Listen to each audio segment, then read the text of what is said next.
Hey everybody, welcome, welcome to Hidden Horror. Thank you for spending this time with me. I appreciate that. Let's get started.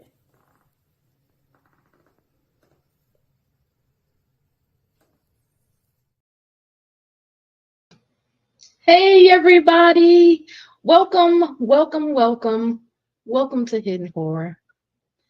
Today I'm here to bring you a little bit of an update. The FBI and other law enforcement officials did a briefing with President Donald Trump to give him more details about the attempted assassination that occurred about a month ago in a rally in Pennsylvania. So I'm here to bring you an update, and they also released some new surveillance video. So let's get started. The article that I'm going to go over is from abcnews.go.com. It's titled FBI in Private Meeting with Trump Revealed New Details About His Would-Be Assassin. The article is dated August 9th, 2024, and is written by Catherine Falders, Mike Levine, and Alexander Mallon. In a private meeting with Donald Trump, I'm going to say President Donald Trump, last week, FBI agents and other law enforcement officials offered the former president new, previously undisclosed details about the 20-year-old Pennsylvania man who came close to assassinating President Trump at a rally last month, sources familiar with the meeting told ABC News. Over more than 90 minutes on August 1st, law enforcement officials described shooter Thomas Crooks as a strikingly intelligent man who scored higher than 1,500 on his SAT college exam, but who also may have been struggling for years with an undiagnosed disorder, said the sources who were briefed on the meeting. President Trump was told that through interviews with Crooks' family and others who knew him, investigators learned that throughout high school, Crooks would routinely sway back and forth while standing at the bus stop, but that Crooks never received any sort of formal diagnosis related to it, according to the sources. Sources said the law enforcement officials also told President Trump that they are still unable to say exactly what motivated Crooks to target President Trump at the July 13th rally in Butler, Pennsylvania. So I'll take a little break here.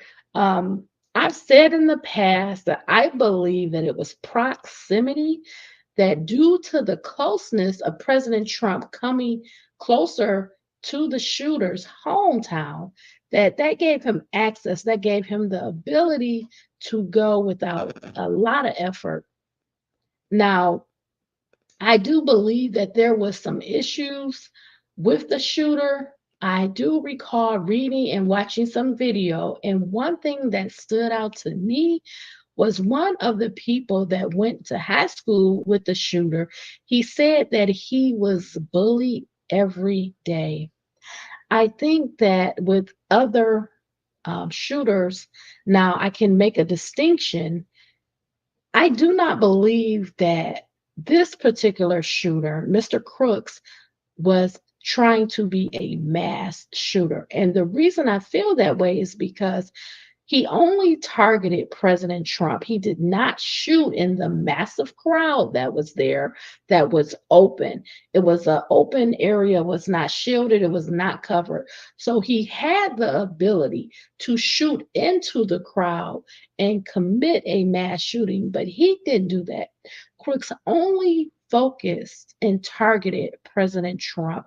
And I believe he did that because he was trying to obtain notoriety, to be put in the books of history as not just doing a mass shooting, but doing a shooting of a president.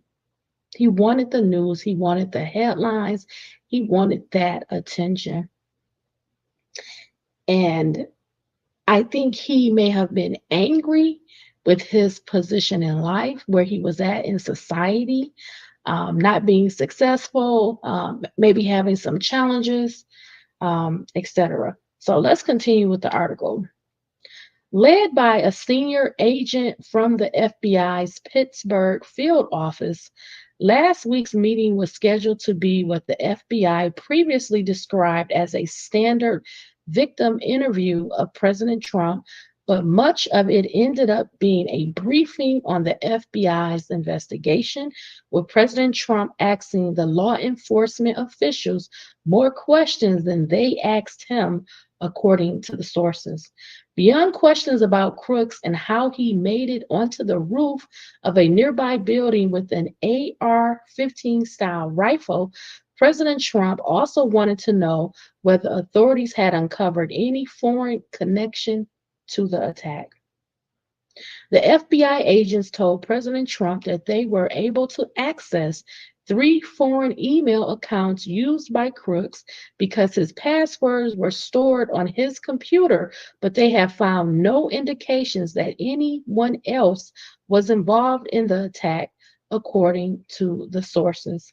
The information gleaned from the foreign email accounts largely related to weapons and ammunition purchases, offering little insight into what drove Crooks to launch his attack, President Trump was told, according to sources. At a press conference on Thursday, President Trump confirmed that he spoke with the FBI about Crooks, but he offered no further details about the discussion, saying only that the FBI has done a very good job. The FBI previously disclosed that Crooks appeared to have virtually no friends. Remember, being a loner, not having contact, not being social, that is really high on the list of these type of crimes. I'll start that sentence again. My apologies. The FBI previously disclosed that Crooks appeared to have virtually no friends, with a social circle that was limited to his immediate family. To illustrate Crooks' high level of intelligence, law enforcement officials told President Trump that Crooks could name every U.S. president from George Washington to the present day, sources said. According to sources, FBI agents also walked President Trump through Crooks' movements on the day of the attack, with the agents telling President Trump that even though the shooter had paid his father $500 to buy the rifle from him months earlier, Crooks still had to obtain the rifle from his father before he made his way to the rally site. The FBI has not suggested that the father's apparent sale of the weapon was in any way unlawful. When President Trump asked the law enforcement officials about claims that Crooks was spotted on the nearby building's roof long before he first opened fire, and other claims that the Secret Service sniper who ultimately killed Crooks waited 10 minutes to take lethal action, the law enforcement officials made clear that such claims were not accurate, the sources said. The law enforcement officials explained to President Trump that even though law enforcement was made aware of a suspicious person nearby, the first time anyone in law enforcement saw someone on the roof of the building was about 3 minutes before Crooks opened fire. And the first time any law enforcement saw that the person on the roof had a gun was about 30 seconds before Crooks opened fire, according to the sources. At that point, a local law enforcement officer had started to climb onto the roof of the building when he encountered Crooks, who pointed his rifle at the officer, prompting the officer to fall to the ground and injure his ankle. The local officer then tried to alert other authorities, President Trump was told, according to sources. Much of that was captured in body-worn camera videos that were released Thursday by the Butler Township Police Department. The videos show officers scrambling around the building as they try to find a way onto the roof. And the moment that one officer was raised onto the roof, only to then fall down. Effing this close, bro. The officer can be heard telling other officers after hitting the ground, dude, he turned around on me. He's straight up. When seconds later, a Secret Service sniper heard the gunshots, it took the sniper at most 5 seconds to locate the shooter on the roof and eliminate him with a single shot. President Trump was told by the law enforcement officials, according to sources. In the videos released Thursday by Butler Township Police, an officer can be heard minutes after the shooting saying that he's pissed he and his colleagues just couldn't find him before shots rang out. During President Trump's meeting with the FBI agents last week, the former president praised the Secret Service sniper, saying he did an amazing job and was an unbelievable shot, sources said. A spokesperson for the FBI's Pittsburgh field office declined to comment to ABC News. A spokesperson for the Trump campaign did not immediately respond to a request for comment.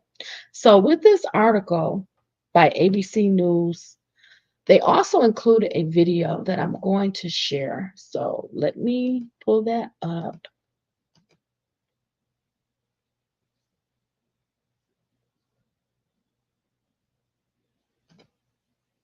It's only about like a minute and a half long. It's not long at all.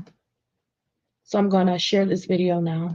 This is the moment police in Butler, Pennsylvania confront the gunman who shot former President Trump. An officer is hoisted up onto the roof, sees the shooter, and falls back to the ground. This close, bro. Dude, he turned around on me. He's straight up. Heavily armed police race toward the building, some scaling this plastic shed to reach the roof. The officer who confronted the shooter describing what he saw. He's got a book bag. He's got mag. AR laying down. Yeah, he's laying down, prone out, book bag next to him. Those officers scrambling to locate the shooter. This building, he was on top of this building, the left one. Finding him after several tense minutes. By then, he's dead. When chaos subsides, some police are heard questioning how the shooter got access to a rooftop only 400 feet from Trump. I told him to post guys over here. I wasn't even concerned about it because I thought someone was on the roof. I thought that's how how can you lose a guy walking back there? They were on the roof. They were inside. Why were we not in the building? Why were we not on the roof? So many questions. Documents show the shooter visited a gun range more than 40 times in the months before the rally, including a final visit just the day before the assassination attempt.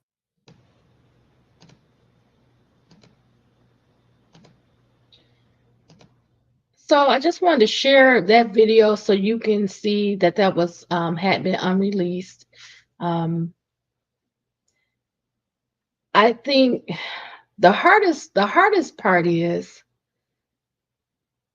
you have to identify a person before this type of action occurs, and that requires people in the home to do something about what's going on with their loved ones. You know, we have to look at the past actions. We have to learn Crooks's mindset. What was his life like? What was his life like leading up to this? What was he doing? From all accounts, he just had a normal existence, graduating from high school, working a basic job. Maybe he was just not happy with himself. Maybe there was some anger, some depression, some mental health issues. I think as time goes on, we will learn more. But I always have to go back to what I feel could have been long pent up anger, and that's the bullying. If someone's bullied every day, if they're targeted, if they're attacked, if they're verbally abused on a daily basis, there is going to be a result from that. It doesn't justify, of course, any of Crook's actions, but I believe we have to look at some of the structure in society. We have to learn to love people, be kind, be nice, be generous, be respectful. You can't just destroy a person, attacking them, and then when we see this type of behavior, you can say, well, I didn't know why. I don't know why this happened. Not that even President Trump was the real target. I think Crooks would have taken any major name and targeted them. I think that it was just opportunity, proximity that allowed him to select President Trump at this time. But I honestly feel like it could have been anyone would have been a big name for him. I think that if you allow a person to sulk, be alone, and create a doctrine in their mind of anger, of rage, of wanting revenge, wanting to harm people, and they also have access to a gun, this is going to explain a lot of the shootings that's happening in the United States. Similar structure. The only difference is he didn't target the crowd, openness of various people there. He only targeted President Trump, which makes me feel it was very intentional, premeditated, and he wanted a huge target to gain notoriety. I think at some point we have to acknowledge the need to start addressing all of these societal issues, deficiencies, and also people. You know, things are very different now in this year of 2024 than 20 years ago, 30 years ago. We are moving away from the ideas that are more uniting, more family-centered, family-oriented, those values and morals. We're moving away from them, and we have to acknowledge that, and we have to figure out how can we bring those values back. I think it starts in every community, and it starts in every household with each individual person. So please remember, stay smart, stay safe, stay savvy. Be well, all my friends. And I'm just very, very happy to see President Donald Trump has virtually not stopped. He's been on the go. He's gotten back on the campaign trail. He's doing well. I'm sure he's still healing. And I just wish him and his family the best, because that has to be very difficult to be attacked in this manner with a GUN and just seeing your life flash before you. It's scary. It's really, really scary and frightening. And he has to travel. He has to make these appearances. And, you know, you just don't know if this could happen again, because people are so, they're just taking these opportunities to harm others. Okay. So thank you for spending this time with me. I really appreciate it. Bye, everybody.